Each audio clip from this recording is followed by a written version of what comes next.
adalah pertama soal warna legalisir ijazahnya, yang kedua adalah soal yang bertanda tangan di sana ada orangnya tapi tanggal kapan bertanda tangan itu tidak ada.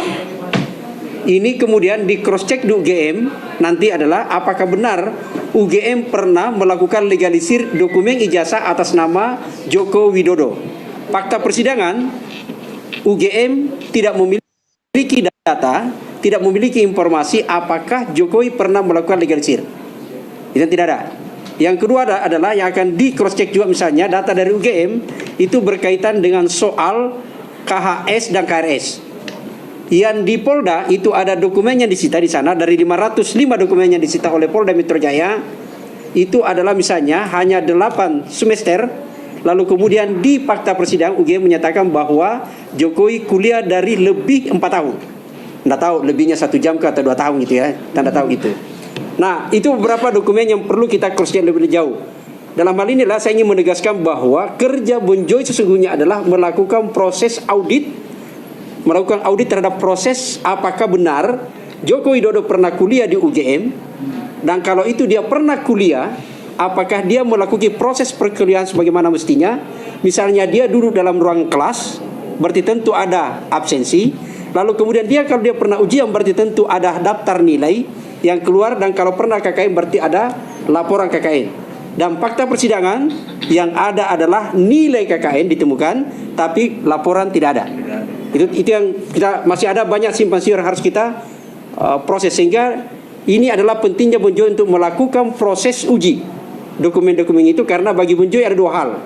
Boleh saja dia asli, benar-benar asli, boleh saja ada dokumen yang asli tapi prosesnya diperoleh tidak sebagaimana mestinya. Karena teman-teman semua, ada peristiwa di tahun 2015, ada Satgas Mafia Ijazah Palsu.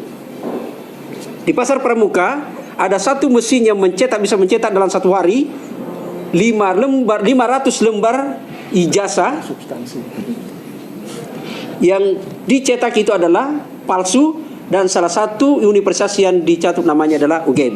Itu pengantar saya, teman-teman semua. Saya persilakan ke Mas Lukas untuk apa perjalanan di sama persidangan ini. Nah, terima kasih Bung Samsudin. Bung Samsudin ini memang seorang koordinator media yang ini persiapan kita pendek ya. Dan terima kasih untuk teman-teman yang sudah datang. Jadi sebenarnya tujuan semula kita hanya untuk buka bersama, tapi beberapa teman media meminta ada press conference.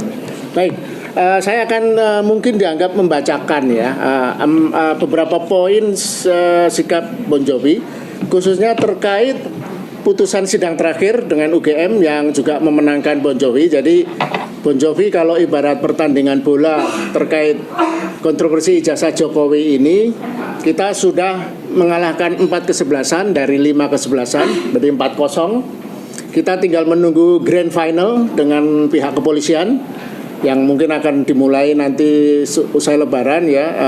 Kita sudah menang dari KPU Pusat, KPU Jakarta, KPU Solo, dan UGM. Nah, mungkin yang menarik adalah setelah mengarungi proses yang berjalan sejak April kita ya, tapi sidang-sidang itu dimulai Agustus, jadi hampir 6 bulan. Ada apa lesson learned dari yang sudah dicapai oleh Bonjoy sejauh ini ya? Jadi memang pendekatan Bonjoy ini berbeda dengan pendekatan kawan-kawan lain seperti Citizen Law Suite di Solo dan pendekatan dari RRT yang sekarang tinggal RT ya. Pendekatan CSL RT itu dan Lurah. Pendekatan yang satu pendekatan ilmiah menggunakan digital forensik. Kemudian yang Citizen Law Suite menggunakan pendekatan gugatan hukum. Nah, kami menggunakan pendekatan uji keterbukaan informasi dan dokumen publik. Nah, tujuan kami memang ingin menyisir tidak pada palsu atau aslinya ijazah itu sendiri, tetapi adalah apakah ijazah itu dikeluarkan UGM melalui proses yang semestinya. Itu intinya. Karena kalau memang proses-proses itu berjalan sesuai proses yang berlaku dan itu bisa dibuktikan oleh UGM, nah berarti tidak ada problem misalnya. Nah tapi dari persidangan itu nanti bisa kami uraikan banyak sekali problem-problem. Jadi ketidaksiapan UGM untuk memberikan dokumentasi yang kami minta dan juga kehati-hatian yang begitu besar sehingga mengatasi seharusnya validasi, autentifikasi. Jadi kehati-hatian itu membuat mereka sama sekali tidak memberikan dokumen-dokumen yang kami minta. Tapi akan saya bacakan dulu ada 4 poin ya. Dari perjalanan gugatan Bon Jovi sejauh ini 4-0 ya. Pertama, kemenangan Bon Jovi terhadap 4 lembaga institusi dari sidang KIP ini ada lesson learned. Sidang KIP telah membuka mata kita dan publik bahwa satu, bagi politikus bermasalah yang tidak jelas latar belakang pendidikan dan identitasnya, jangan lagi pernah coba-coba peruntungan berpolitik sekedar ingin jadi pejabat publik. Nanti Bang Petrus akan menjelaskan bagaimana awal reformasi tahun 2014-2016 sindikat pemalsu ijazah itu merajalela. Jadi kalau sekarang dipersoalkan itu bukan out of the blue, bukan dari ruang kosong, tapi ada faktanya. Nanti Bang Petrus akan menguraikan itu. Yang kedua, bagi PPID instansi pemerintah dan bagi PPID universitas seperti UGM dengan putusan sidang KIP ini tidak lagi bisa bekerja semau gue, artinya bekerja tanpa profesional, tanpa kompetensi. Sekarang publik akan menskrutini, akan meminta, mengawasi kerja-kerja mereka dalam mengelola, menyimpan, dan melacak dokumen-dokumen jika ada persoalan. Jadi ini lesson learned bagus bagi bangsa ini. Yang ketiga, bagi masyarakat, kini ada satu lagi lokus atau tempat mencari keadilan, yaitu KIP. KIP memang sudah ada sejak tahun 2010, sudah 16 tahun. Tetapi dalam konteks sidang Jokowi inilah KIP menjadi primadona baru. Jadi mereka sekarang sangat sibuk, banyak gugatan-gugatan. Nanti Mbak Leoni yang akan menjelaskan soal teknis-teknis atau substansi KIP.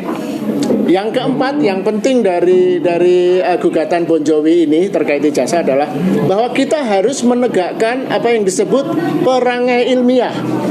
Atau perangai ilmiah itu adalah kita tidak bisa menyelesaikan problem-problem dalam masyarakat hanya melalui sentimen-sentimen pro kontra seperti yang sekarang terjadi di dunia media sosial antara pro Jokowi dan kontra. Itu tidak bisa, itu tidak bagus untuk negara. Jadi harus diselesaikan melalui jalur-jalur yang semestinya. Jalur ilmiah seperti yang dilakukan Roy Suryo dan kawan-kawan, jalur hukum seperti yang dilakukan Citizen Lawsuit di Solo, dan jalur pelacakan melalui informasi dan dokumen publik seperti Bon Jovi dan kawan kita Bonatua. Nah, itulah cara-cara yang bisa dilakukan untuk menyelesaikan sengketa yang seolah-olah kontroversial dan menghabiskan energi dan emosi masyarakat yang sudah berlangsung selama 4 tahun ini.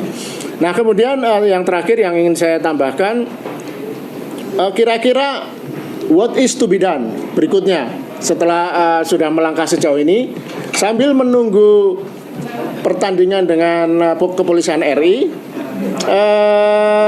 kita akan melakukan beberapa hal. Kita akan mengidentifikasi, mungkin Bon Jovi juga akan melakukan hal-hal yang juga dilakukan beberapa kawan lain, seperti CLS ya, gugatan. Misalnya adalah sejauh mana nanti setelah kita melakukan riset penelitian yang kuat basisnya, mungkin kita akan juga menggugat oknum-oknum terkait di KPU mungkin, entah di Solo, di DKI dan di pusat, yang terkait dengan mengapa mereka tidak melakukan autentifikasi faktual, bukan hanya autentifikasi administratif, agar itu bisa jadi kebiasaan. Kemudian kita juga berencana nih setelah usai Lebaran audiensi ke beberapa lembaga pemerintah seperti ke Kemenpan, karena Kemenpan ya pernah mengajukan di era Jokowi dulu mendirikan Satgas anti ijazah, pemalsuan ijazah. Nanti akan dijelaskan oleh Bang Petrus. Sayang sekali Satgas itu tidak berlanjut, entah karena apa. Nanti Bang Petrus menjelaskan. Ya. Kemudian kita juga akan silaturahmi ke ANRI nanti, Arsip Nasional Indonesia, untuk memastikan bahwa posisi penting pejabat publik itu dokumentasinya harus dimiliki oleh ANRI.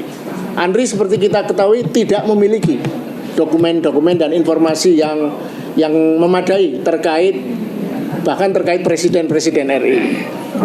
Kemudian juga kita siapkan nanti jika pihak KPU dan UGM tidak kooperatif, tidak memberikan dokumen-dokumen yang kita terima, kita tidak lepas kemungkinan akan menggugat ke PT UN juga.